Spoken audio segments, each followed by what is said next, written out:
Je vois qu'il y a de plus en plus de Noirs et d'Arabes aussi qui se mettent à parler contre vous, parce que c'est la vérité.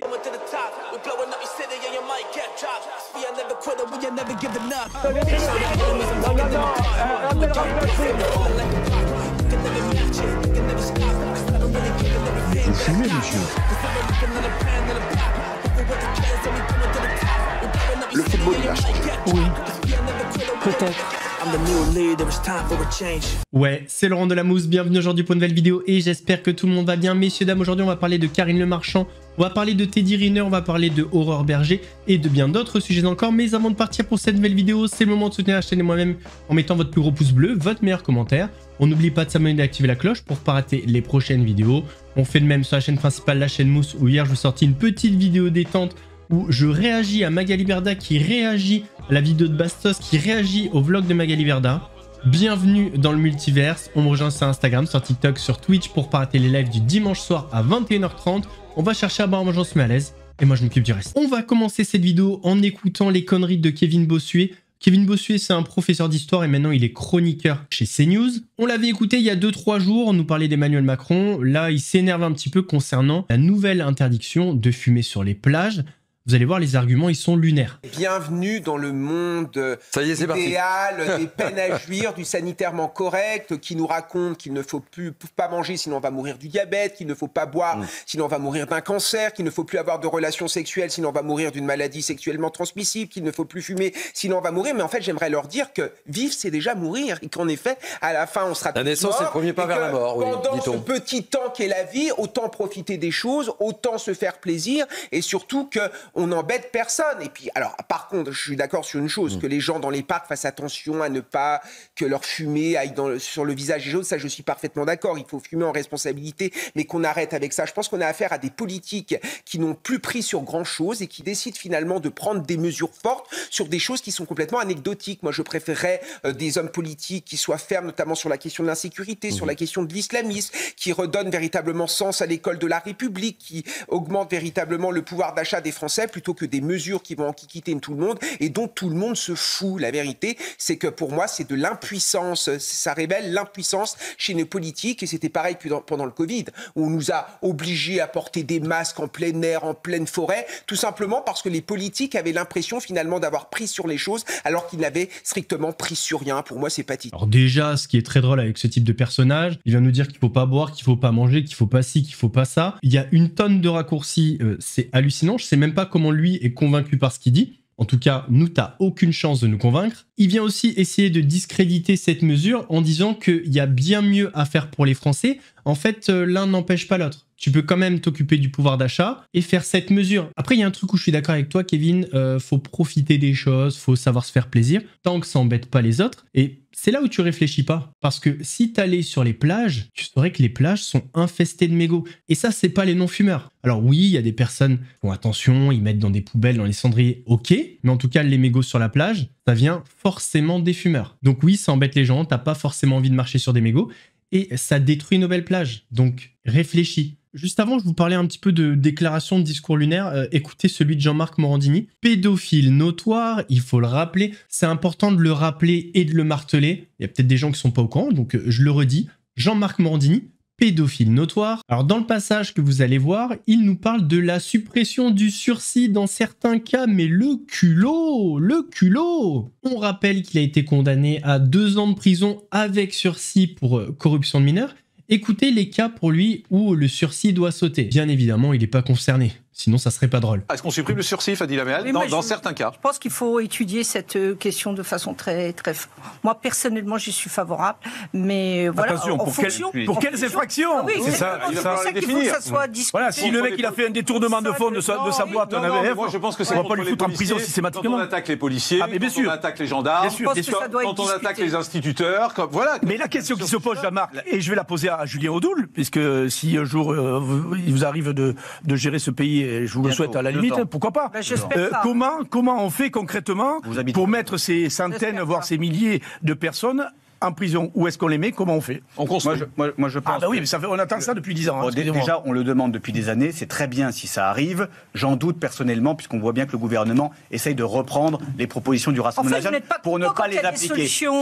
Concernant le sursis, effectivement, moi je le redis, c'est un permis de récidive. Il faut que ce sursis disparaisse, notamment pour les atteintes à l'intégrité physique. Oui, quand on attaque les policiers, les gendarmes, les pompiers, les instituteurs, je suis d'accord avec toi. Et les enfants, les adolescents, on fait quoi? Hein, Jean-Marc? On en a parlé la dernière fois à la suite de la victoire du Paris Saint-Germain qui a remporté sa première Ligue des Champions. Il y a eu énormément d'incidents, ça a plongé la ville de Paris dans le chaos. Des incidents qui ont indigné, choqué des personnes, notamment des Français issus de l'immigration. Et qui s'est régalé d'entendre ça? Pascal Praud, évidemment. La chose positive de la journée, c'est que des jeunes gens issus de l'immigration, pour la première fois, ont pris la parole. Et ça, je voulais vous le faire écouter parce que c'est très important. Écoutons ces prises de parole sur les réseaux sociaux. On était là-bas pour célébrer et tout, on a fait tout rivoler, on était sur les champs et en fait tout était bien, tout était carré et là t'as un moment, vous savez les gens qui tirent les mortiers, là, les mecs torse nu et tout, machin. Ils ont commencé à tirer sur les CRS en fait. En fait ils ont commencé à tirer sur les CRS ils avaient rien fait. Honnêtement, t'as vu, on les a tous vus, les CRS ils avaient rien fait au début, genre ils étaient tranquilles. Et au moment où les gens ils ont commencé à tirer sur eux, les CRS ils ont chargé tout le monde, gaz lacrymogène et tout, nos yeux, laisse tomber. Ça veut dire, moi c'est ma bouche surtout, allez pas aux Champs-Élysées, c'est fini. Vous passez votre temps à dire que les gens sont racistes, que l'extrême droite est un fléau, etc. Mais vous-même, vous leur donnez raison. Je viens de voir une vidéo où, naturellement, c'est pas des Chinois, hein, mais moi je le dis et je m'en fous que ce qu'on pense de moi, une bande de rebeux, parfait, une bande de rebeux agresser un pompier. Un pompier, mais il faut être d'une débilité profonde pour aller agresser un pompier. Le mec, il est là pour sauver une vie. Mais votre cerveau, il est dans votre trou du cul ou quoi? Je vois qu'il y a de plus en plus de Noirs et d'Arabes aussi qui se mettent à parler contre vous. Parce que c'est la vérité. Vous jouez contre nous. Vous jouez contre nous. Vous n'êtes pas dans notre équipe. C'est vous qui alimentez le racisme. Vous jouez contre nous. Moi, ce que je trouve intéressant, c'est que l'info aujourd'hui va se faire sur les réseaux sociaux. Puisque TF1, France 2, tous France Inter ne veulent pas parler. C'est d'ailleurs des petits bourgeois qui font les infos. Nous sommes d'accord, c'est même pas des enfants parfois issus de l'immigration. C'est ça qui est le plus drôle. Mais ils ont pris cette croisade antiraciste pour eux, mais moi je les connais tous. Donc ça m'amuse de les entendre. Et ça va se jouer sur les réseaux sociaux, où effectivement l'info ou la tendance va pouvoir se faire. Et ça, c'est possiblement intéressant. On va maintenant parler d'un drame qui s'est passé dans mon département, dans le Var, plus précisément à Puget-sur-Argence. Hichem, 45 ans, a été lâchement et froidement assassiné samedi soir, alors qu'il faisait une visio avec sa maman. Je vous laisse regarder, ça fait froid dans le dos. Hichem avait 45 ans. Tunisien, il vivait en France depuis 14 ans. Il a été tué samedi, alors qu'il se trouvait chez lui à Puget-sur-Argent. Le suspect, un de ses voisins, Christophe B., un Français de 53 ans, a tiré à plusieurs reprises en direction des habitations. On voit ici les impacts de balles qui ont tué Hichem et blessé une deuxième personne d'origine turque. Le parquet national antiterroriste s'est saisi de l'affaire et a retenu le caractère raciste du crime. Les enquêteurs ont découvert que le suspect avait posté 2 vidéos sur ses réseaux sociaux dans lesquelles il invitait à tuer les Arabes, à se révolter et tirer contre des personnes étrangères. Il dit même prêter allégeance au drapeau français.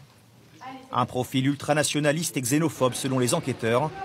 Selon la cousine d'Hichem, qui préfère témoigner anonymement, l'assassin présumé, Christophe B., s'était déjà montré plusieurs fois menaçant. Les voisins l'insultaient souvent dans la cage d'escalier.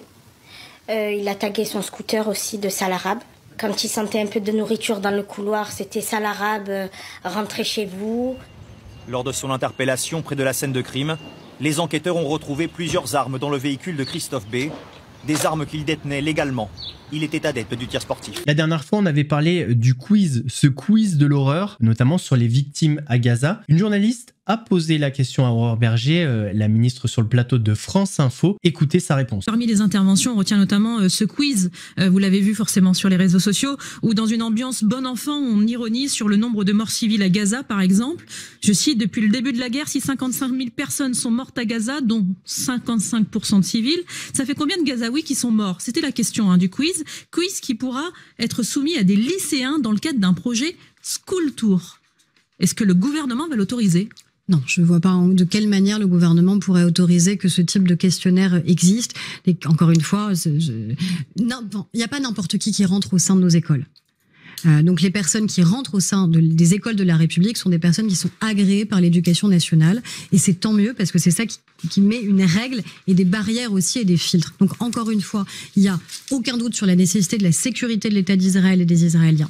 Il n'y a aucun doute sur la nécessité de l'urgence humanitaire à Gaza. Il n'y a aucun doute sur la nécessité de la libération immédiate des otages. Mais sur cet événement-là à Paris, et sur cet événement-là, encore une fois, en soutien à l'armée israélienne. Mais encore une fois, il y a toujours les mêmes règles et elles s'imposent à tous, quel que soit l'objet des événements. Ça aurait été quand même bien de dire un mot sur les organisateurs de la soirée et sur ceux qui ont conçu ce quiz. Au minimum de condamner tout ça. Mais bon. D'ailleurs, sur le même plateau, Aurore Berger s'est exprimée sur le contenu de Nasdaq, de Bassem ou encore de Alex Hitchens. De milliers d'abonnés sur TikTok, YouTube, Instagram, c'est sa vision de la femme là qui est pointée du doigt, qui sont ouverts.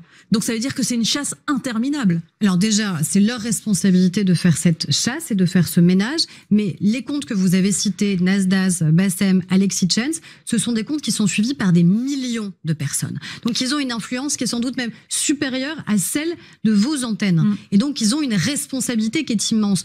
Quand vous avez des vidéos où on voit des femmes se faire frapper, se faire gifler, recevoir des chaises à la figure devant des enfants, devant des bébés, il n'y a pas de doute sur le fait que ça enfreint le cadre légal. Mais est-ce qu'il n'y a pas une hypocrisie, Aurore Berger, est-ce qu'il n'y a pas une hypocrisie sur le modèle économique? À la fin, s'il y a des millions de personnes, c'est que ça arrange aussi ces plateformes. Évidemment. Et c'est la raison pour laquelle je leur ai demandé très précisément, et ils doivent me donner les éléments par écrit cette semaine, sur la monétisation. Combien les influenceurs gagnent et combien les plateformes gagnent grâce, évidemment, à ces prétendus influenceurs. Le dimanche 1er juin, Karine Le Marchand a présenté un nouvel épisode d'une ambition intime, une émission où elle reçoit des politiques. Le précédent épisode date du 7 novembre 2021 et avait rassemblé plus de 2 millions de téléspectateurs. Sauf que dimanche, ça a un petit peu floppé. Alors, le mot est peut-être un petit peu fort, mais en tout cas, elle a réussi à réunir 1,46 million de téléspectateurs, bien en deçà des résultats des épisodes précédents. La faute peut-être à un casting moins intéressant. Dimanche, elle recevait Jordan Bardella, Gérald Darmanin, Sandrine Rousseau ou encore Fabien Roussel. Je m'aperçois que j'ai même pas fait un retour sur tous les compliments que j'ai reçus hier sur une ambition intime. Alors je vous remercie beaucoup de m'avoir suivi, d'avoir vraiment découvert avec beaucoup d'enthousiasme les 4 personnalités politiques. Ça n'a pas marché comme je l'espérais. En fait, pour dire la vérité, ça a marché selon les personnes. Bon, ça, on s'en doutait un petit peu. Il y en a 2 pour qui ça a plus marché que pour les 2 autres. Voilà, c'est une réalité. On le savait, mais voilà, du coup, au final, ça fait une audience, on va dire, moyenne. Mais je suis très contente de cette émission. Vraiment, j'en suis extrêmement fière. Et je vous remercie beaucoup parce que je pense que vous avez pu découvrir vraiment des personnes loin des clichés. C'est ce que j'ai voulu faire. Et avec beaucoup de bienveillance. Sur le plateau de BFM TV, on a Teddy Riner qui a abordé le sujet des débordements après le match du PSG. Il s'est montré très ferme, notamment sur la sécurité en France, sur l'importance de la sécurité en France. Il a même fait une petite vanne. Elle lui a dit si vous étiez ministre, il a dit et pourquoi vous dites pas président? Je pense qu'on n'est pas là pour parler de justice ou d'injustice. C'est déplorable, c'est triste de voir que on ne sait pas fêter en France correctement. Voilà. C'est dommage d'en arriver là. C'est dommage d'entendre qu'il y a des voitures qui ont brûlé. C'est dommage de voir qu'il y a eu des violences. C'est la faute. Écoutez, moi je suis pas là pour dire c'est la faute de qui. Je pense qu'il y a des gens qui sont nommés ministres, qui sont nommés pour rétablir la sécurité en France ou bien sur des événements comme ça. Et c'est à eux qu'il faut leur demander des comptes, pas à moi. Est-ce que vous, ministre, parce que si j'ai bien compris, vous pourriez même faire de la politique, est-ce que vous, ministre, ça se serait pas passé comme ça? Et pourquoi vous dites pas est-ce que vous, président? Mais oui, j'ai bien compris, Teddy Riner, parce que là, vous parliez des... En fait, oui, est-ce que vous, président, Teddy Riner, ça ne se serait pas passé comme ça? Certainement pas, et je pense, je vous le dis très sincèrement, que c'est un point important la sécurité en France. On envoie une armée de Teddy Riner et on n'en parle plus. Mauvaise nouvelle pour les petits coquins et les petites coquines en France, il y a beaucoup de sites pornographiques qui ont été suspendus, des sites, alors je les connais pas, j'ai jamais visité, c'est des potes qui me l'ont dit, j'ai regardé des articles, moi je sais pas trop ce qu'ils proposent, il y a Pornhub, YouPorn, RedTube, etc., etc. Donc tous ces sites ont été suspendus pour le plus grand désarroi de nombre de Françaises et Français. Sur le plateau de BFM TV, on a entendu une personne dont on a parlé dans la vidéo, dans la deuxième partie d'Adé Laurent, une ancienne actrice de films pour adultes, Nikita Bellucci.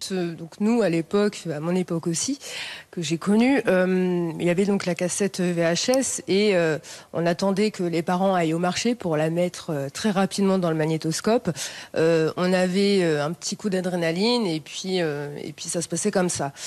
Sauf que là, maintenant, en fait, c'est clic, clic, clic. Il y a une énorme consommation de ce genre de scène. Et je pense que quand on est mineur, quand on n'a pas fait sa construction, je pense que oui, il y a des effets néfastes là-dessus, surtout quand on voit le genre de contenu. Alors, c'est pas de dire telle pratique est pas bien, ça n'a rien à voir. C'est simplement que à cet âge-là, je pense qu'il est important de vivre ses premiers émois, notamment en se caressant la main et pas en regardant des scènes pornographiques. Et quel regard vous portez sur cette loi? Raphaël l'expliquait il y a un instant, il disait c'est très facile à contourner pour les éditeurs, et si tant est qu'ils acceptent de jouer le jeu, parce qu'on voit que là il y a un bras de fer qui est engagé. Qu'est-ce que vous dites, vous, Nikita Bellucci? Est-ce qu'on s'y prend mal, ou au contraire, est-ce que vous jugez que cette loi, elle peut quand même avoir une forme d'efficacité? Mais, moi, pour tout vous dire, je suis très contente de ce qui se passe aujourd'hui. Maintenant, ce dont j'ai peur, c'est qu'effectivement, il y a tellement d'autres sites qui, eux, ne sont absolument pas régulés. On peut y trouver du contenu même illégal, que les jeunes aillent regarder ce genre de contenu. Et après, je pense maintenant qu'on a pris un train de retard, comme je le répète depuis tant d'années, c'est-à-dire que le porno ne se trouve pas forcément sur les sites qui sont dédiés, mais se trouve sur les réseaux sociaux, notamment Twitter, enfin X, qui porte bien son nom, et d'autres réseaux sociaux. C'est vrai qu'elle a raison, le contenu pour adultes, aujourd'hui on peut en trouver partout, pas forcément sur les sites pornographiques. S'il y a des personnes qui ont des astuces pour avoir accès à ces sites ou d'autres, n'hésitez pas à m'envoyer un message en privé. C'est pour un copain, c'est pas pour moi. On va terminer cette vidéo par une prise de bec entre Meyer Habib et Rost. Honnêtement, Team Rost, Meyer Habib, il dit des mensonges, il nie l'horreur, c'est juste insupportable à écouter. Je sais pas pourquoi Rost va encore sur le plateau de I24, mais d'un autre côté, je me dis heureusement qu'il est là et qu'il vient poser ses 2 bols en titane sur la table. Il a provoqué la police. Non mais s'il vous plaît. Il a provoqué la police. Mais sinon, alors vous parlez tout seul. Non mais oui, parce que moi j'ai une pensée pour le policier ce soir. Vous savez quoi? C'est bien. Parce que c'est sûr que c'est une tragédie. Vous êtes connu pour être un mec de la justice. Vous êtes connu pour ça, c'est vrai. Le message est passé, voilà, on peut continuer avec Gaza. Bref, personne qui a appelé. Il n'y a aucun massacre à Gaza. Parce que s'il y avait... Non mais je vous ai pas interrompu, monsieur. Non, je vous ai pas interrompu. Non, je vous ai interrompu en parlant de la famille du policier qui va être aujourd'hui accusé, qui faisait son travail par rapport à un voyou qui avait tourné pendant 10 fois, qui avait provoqué la police. Après, c'est une tragédie. Après, c'est une tragédie. Rost, on est dans l'invective. D'accord. Il n'y a pas de racisme. Non, mais attendez, c'est dramatique. Mais vous n'avez pas le monopole. Mais arrêtez un petit peu. Vous, c'est votre fonds de commerce, ça. C'est votre fonds de commerce que par rapport à ça, un peu de respect pour les policiers. Vous des conditions dramatiques. Moi, je pense. Non. Mais alors, c'est une tragédie. C'est une tragédie. Ok, alors, je reviens à Gaza. Rost, on se reconcentre, on écoute Meyer Habib. Je reviens à Gaza. D'ailleurs, on voit ce que vos positions sur le. Je reviens encore une fois. Ces 3 héros, ces 3 soldats qui sont morts ce matin, c'est mères qui perdent leur fils parce que Tsahal prend des précautions pour ne pas bombarder de façon aveugle, pour qu'il y ait le moins de civils possible. Et ça, c'est que Tsahal qui l'a fait. Et aucune autre armée au monde ne l'a fait dans la région, croyez-moi. Mais tout le monde s'en fout. Il n'y a qu'Israël. Les gens sont focalisés uniquement sur Israël. Mais arrêtez de raconter n'importe quoi, de rentrer dans la propagande du Hamas. Vous devenez Rost, un propagandiste du Hamas. Et ça, c'est décevant de votre part. Et ça, c'est de... Mais oui, quand vous parlez de massacre... Un propagandiste, vous êtes, d'ailleurs, vous l'avez toujours été, justement, des massacres qui sont... Mais je défends le seul État juif, parce qu'il y a 80 ans, quand on a massacré 6 millions de juifs, personne ne s'est tué. Et quand au Syrie, il y a eu 1 million de morts, il n'y avait personne à la République. Et quand au Soudan, il y a eu 5 millions de morts, il n'y avait personne à la République. Et quand c'est au Yémen, il y avait des centaines. On est en train de parler c'est uniquement parce qu'il y a un minuscule État juif. Au lieu de 52 États musulmans qui se défendent, c'est un État juif de trop. Et c'est ça la réalité. Et arrêtez de raconter des salades. Il n'y a pas de massacre à Gaza. Il y a des morts. Il y a parfois des civils qui sont tués. Et c'est regrettable. Et tout le monde. La grande majorité, ce sont des civils. Plus de la moitié sont des terroristes. Allez, s'il vous plaît, les ratios. On va pas faire de bataille de chiffres. Donc on n'a pas les données exactes. Pas du tout. Allez, s'il vous plaît, messieurs. Messieurs, s'il vous plaît, c'est la pause. Rost, meilleur Bib. Messieurs, dames, on arrive à la fin de cette vidéo. J'espère qu'elle vous a plu. Si c'est le cas, votre plus gros pouce bleu, votre meilleur commentaire. N'oubliez pas de s'abonner et d'activer la cloche pour pas rater les prochaines vidéos. On fait de même sur la chaîne principale, la chaîne Mousse, où hier je vous sortis une petite vidéo détente réaction sur une réaction de Magali Berda qui réagit à une réaction, vous avez compris. On me rejoint sur Instagram, sur TikTok, sur Twitch pour pas rater les lives du dimanche soir à 21h30. On va chercher à boire, manger, on se met à l'aise.